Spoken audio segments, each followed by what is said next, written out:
With Hexis, you can put all of your company's AI skills, tools, and knowledge in one centrally managed, reviewed, and access-controlled place, which is then usable by any AI agent in the company. Let me show you Hexis in action.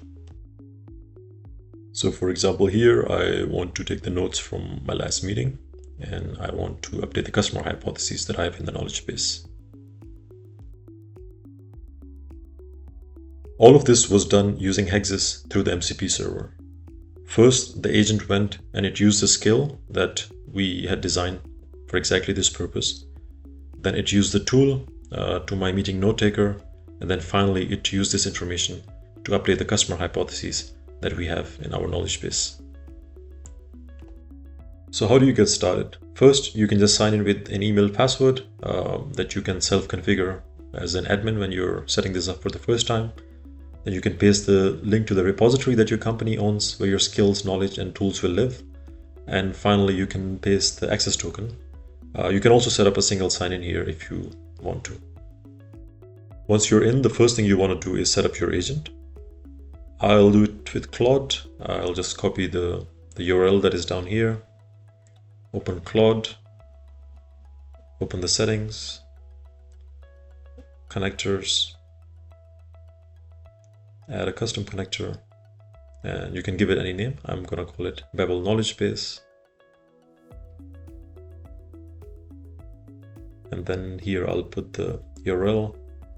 I'll authenticate in the background, and there we go, it's connected.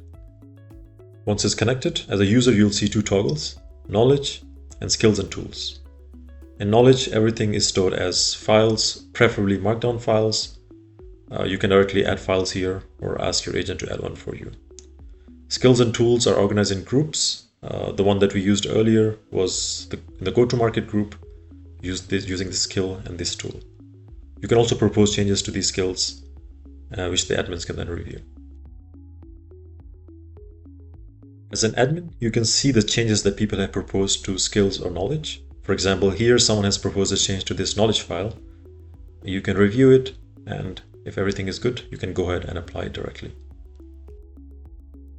You can also manage the secrets, which are used to configure the tools, like the granola tool that we saw earlier. You can change the repo that is used for the deployment.